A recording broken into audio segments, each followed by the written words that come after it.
Princípio número 3: exerça o poder com as pessoas. Liderar é a arte de conseguir que as pessoas comuns tenham um desempenho fora do comum. Anônimo. As pessoas que fazem acontecer. Tudo que realizamos se deve não só aos nossos esforços, como também aos esforços dos outros. O principal executivo de finanças de uma empresa, discutindo o potencial de liderança de um conhecido nosso, disse para mim: sei que ele é muito produtivo, talvez a pessoa mais produtiva que eu conheço. O que eu ainda não vi nele foi a capacidade de alavancar seus esforços e conseguir resultados por meio do esforço dos outros. É isso que irá determinar se ele será bem-sucedido como líder. Alcançar qualquer objetivo significativo requer o apoio e a cooperação dos outros.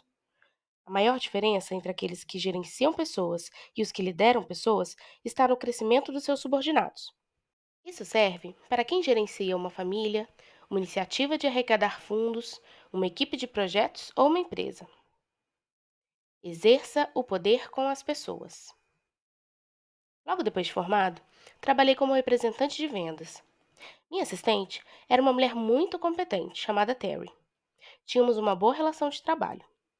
Na primeira ocasião em que recebi um cliente em visita à empresa, mostrei todas as nossas instalações e o apresentei aos profissionais com quem ele sempre falava por telefone, a fim de que pudesse ligar os nomes às pessoas. Paramos na Baía da Terry. Por ser novato e um tanto ingênuo, eu a apresentei dizendo: essa é Terry. Ela trabalha para mim. Jamais esquecerei a reação de Terry. Eu trabalho com você, Mark, não para você, respondeu ela calmamente. Aprendi uma importante lição de liderança naquele dia. Claro que Terry poderia ter esperado o cliente ir embora para me dar aquela resposta, mas, embora o momento não fosse o ideal, a lição foi profunda. Terry tinha razão. A escolha das minhas palavras evidenciava minha ignorância de achar que tinha o poder sobre alguém por causa da minha posição hierárquica. Como todos os líderes sabem, ter liderança é exercer o poder com as pessoas e não sobre as pessoas. Gerentes versus líderes. Gerentes têm empregados. Líderes conquistam seguidores. Gerentes reagem às mudanças. Líderes criam mudanças. Gerentes têm boas ideias. Líderes implementam essas ideias. Gerentes informam. Líderes convencem. Gerentes comandam grupos. Líderes formam equipes. Gerentes tentam ser heróis. Líderes transformam em heróis todos ao seu redor. Gerentes assumem o crédito. Líderes assumem a responsabilidade. Gerentes exercem o poder sobre as pessoas. Líderes exercem o poder com as pessoas. O seu impacto sobre os outros. Você levanta as pessoas ou as põe para baixo? Motiva ou desmotiva os outros? Tenta ser o herói ou transforma em herói as pessoas ao seu redor? Aqueles que querem ser líderes ou liderar melhor devem aprender a animar pessoas, motivá-las e fazer delas heróis. De acordo com o pesquisador Tom Hatch do Gallup, a principal razão que leva os funcionários a pedir demissão é a falta de valorização. Todos querem se sentir importantes, ser reconhecido por aquilo que fazem. Como já dizia no século XIX o primeiro-ministro britânico Benjamin Disraeli, o maior bem que você pode fazer por alguém não é simplesmente dividir com ele suas riquezas, mas mostrar que ele tem suas próprias riquezas. Sam Preston é um exemplo vivo do que acabei de dizer. Ele se aposentou da Ceres Johnson depois de muitos anos de trabalho como vice-presidente executivo. Quando estava na empresa, Sam fazia questão de mandar bilhetes escritos à mão quando achava que um funcionário fizera algo digno de reconhecimento. O bilhete dizia: parabéns pelo trabalho bem feito, com as letras MBF rabiscadas no topo. MBF queria dizer muito bem feito. Quando ele se aposentou, a empresa organizou uma festa em sua homenagem. Ele ficou maravilhado pelo número de pessoas enfileiradas para recebê-lo, segurando amassados pedaços de papel amarelado, alguns com 15 anos de existência, com as letras MBF no topo. Aquele pequeno gesto de reconhecimento e apreciação representou tanto para os seus subordinados que eles guardaram os bilhetes todos aqueles anos. Um ato insignificante que teve um resultado significativo. A lição: é importante fazer com que os outros se sintam valorizados. E mais importante ainda, é fazer as pessoas saberem que alguém acredita tanto nelas que não vai deixar que elas sejam menos do que podem ser. Caráter, competência e conexão. Para utilizar a força dos outros, convença-os a seguir a sua liderança. Isso é ainda mais essencial para os líderes sem cargo, que não têm autoridade para promover ou demitir. Para fazer com que os outros o sigam, você precisa de caráter, competência e conexão, o que eu chamo de 3 Cs. Caráter. Aqueles que desejam influenciar os outros precisam entender o valor do caráter, a despeito do cargo. Todos temos pontos fracos. Para conhecer nossos pontos fortes, precisamos estar abertos às críticas. Para ouvir uma crítica honesta, precisamos ganhar a confiança das pessoas. A palavra hipócrita vem da palavra grega upokrites, que significa literalmente ator. Os atores gregos usavam máscaras para fingir ser o que não eram. Trata-se de um talento básico para o teatro, mas de uma característica terrível em um líder. A confiança é vital para a liderança. Se os outros não confiam em você, como poderão segui-lo? Quando pergunto ao guru da administração, Tom Peters, o que é preciso para obter a confiança das pessoas, ele responde: seja digno dessa confiança. O que isso significa? Se você não sabe algo, assuma. Não faça promessas que não pode cumprir. Prometa menos e faça mais. Tenha o cuidado de criar expectativas realistas. Outro aspecto fundamental do caráter é a humildade. Como diz Rick Warren, autor do livro Uma Vida com Propósitos, humildade não é pensar que você é menos, é pensar menos em você. O oposto da humildade não é o orgulho, é o egocentrismo. É difícil liderarmos os outros em casa ou no trabalho quando pensamos apenas em nós mesmos. Competência. Poucas coisas me dão tanto prazer na vida como ter meus sapatos bem engraxados. Eu estava fazendo uma conexão aérea em Detroit quando resolvi engraxar os sapatos. Mas antes de decidir se daria ou não um trabalho ao engraxate próximo ao portão de embarque, observei por alguns minutos para verificar a qualidade do seu serviço. Os sapatos que ele engraxava pareciam excelentes, então decidi arriscar. Enquanto ele trabalhava, fiz um comentário sobre a qualidade dos serviços de engraxate que já obtive em outros aeroportos e mencionei que era difícil avaliar esse tipo de serviço em lugares onde nunca havia estado antes. É fácil saber se seus sapatos serão ou não bem engraxados, disse ele. Basta olhar para os sapatos do engraxate. Se eles não estiverem brilhando, procure outro profissional. Dei uma olhada nos sapatos dele. Brilhavam literalmente. Os sapatos eram uma propaganda ambulante de sua competência. As pessoas que agem como líderes exalam competência, por meio de suas ações, sua aparência e de todas as tarefas com as quais se comprometem. Conexão. Quando agimos como líderes de verdade, aqueles ao nosso redor criam laços conosco. Não por causa de nossa posição ou nosso cargo na empresa, e sim por causa da relação que estabelecemos com eles. Mas esse tipo de vínculo afetivo só será criado se você estiver verdadeiramente preocupado com essas pessoas. Não se pode criar uma conexão por meio de macetes, truques ou atalhos. Quando você se importa com os outros, mesmo com aqueles com os quais o contato é apenas superficial, isso fica evidente. Ser gentil é fundamental.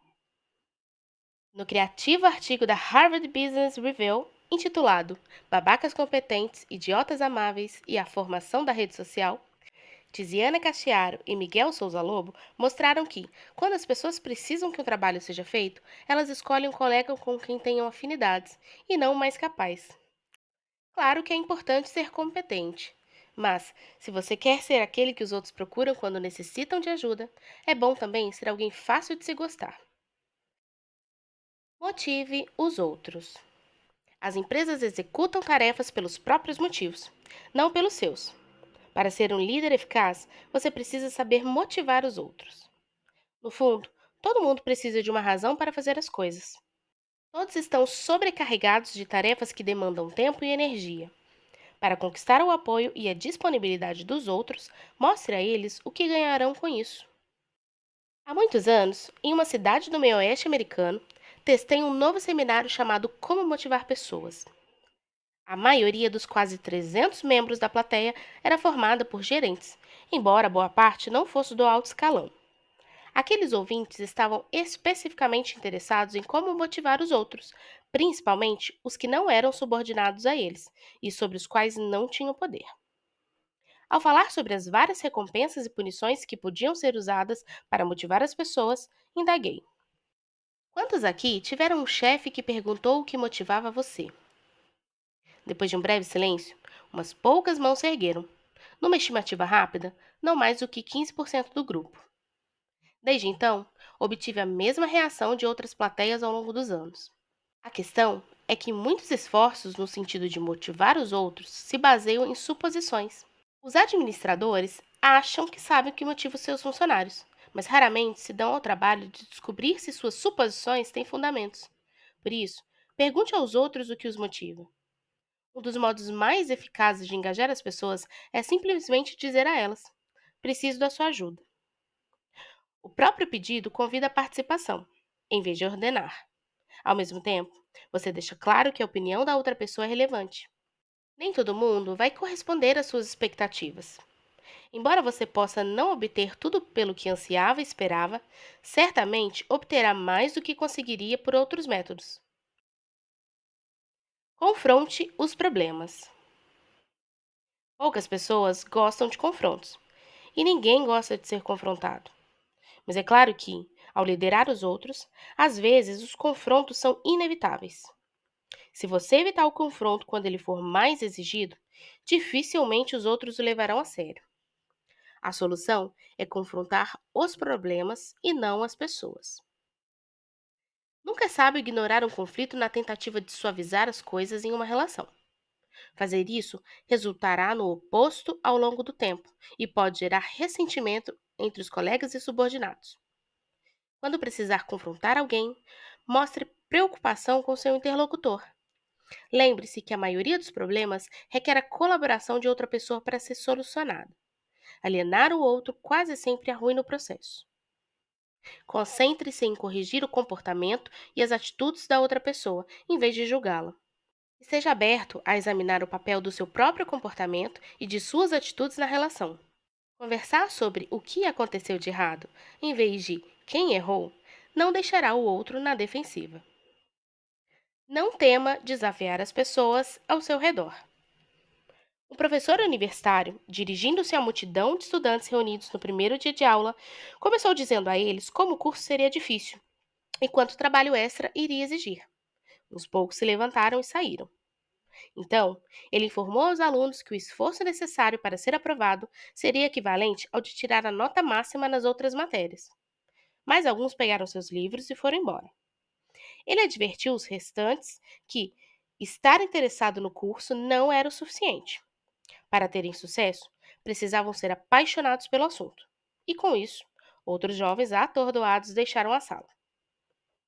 Ao reduzido, mas claramente determinado grupo que permaneceu na sala, o professor finalmente disse: não se preocupem, o curso não será tão difícil quanto fiz parecer. Eu só queria ter certeza de que iria contar com os estudantes mais comprometidos. Em vez de minimizar o trabalho que eles teriam que fazer, o professor optou por desafiar seus alunos de modo que apenas os mais engajados resistissem. Essa pode ser uma ferramenta útil para qualquer um que queira agir como líder. Ao menosprezar aquilo que você precisa por medo de ser rejeitado, a tendência é conseguir um retorno abaixo do esperado. Peça um grande comprometimento e você aumentará a probabilidade de obter, em contrapartida, um esforço satisfatório. Dê o exemplo. Seu trabalho como líder é agir como termostato, não como termômetro. Mostre aos outros a atitude, o comprometimento e o desempenho que espera deles. O industrial Harvey Firestone já dizia: você obtém o melhor dos outros quando dá o melhor de si mesmo. Isso serve para pais, professores, administradores e empresários. Obter o melhor dos outros e ajudá-los a dar o melhor de si é a própria definição do poder pessoal. Liderança em ação. Demonstre seu conhecimento. Para agir como líder, comemore o sucesso dos colegas e subordinados como se fosse o seu próprio. Demonstre seu reconhecimento constantemente. Pergunte aos outros o que os motiva. Aqui estão algumas perguntas que você pode fazer para descobrir o que motiva as pessoas. O O que você mais gosta no trabalho? Qual é a sua atividade preferida? O que menos gosta de fazer? Como definiria seu estilo de trabalho? Com quem gosta de trabalhar? E com quem não gosta de trabalhar? Por quê? O que o incomoda em fazer parte de uma equipe? O que você gosta no trabalho em equipe? O que você espera estar fazendo daqui a 10 anos? Quais os valores pelos quais você tenta guiar sua vida? Colabore. Ao tomar parte em projetos, encontre maneiras de colaborar com outras pessoas. Desse modo, as ideias de cada indivíduo se tornarão lições a serem aprendidas pelo restante do grupo. Para obter o comprometimento dos outros, pergunte: o que você acha que deveríamos fazer? O que você faria se estivesse no meu lugar? Que oportunidades estamos ignorando? Você tem informações ou ideias que poderiam beneficiar os demais? Pratique o confronto diplomático. Pense em um membro da equipe ou um colega que esteja causando problemas. Ao invés de confrontá-lo, considere que o aspecto do comportamento dessa pessoa é inadequado. Depois de identificar os aspectos, reafirme a pessoa que a tem em alta conta, mas diga a ela claramente o que precisa ser mudado.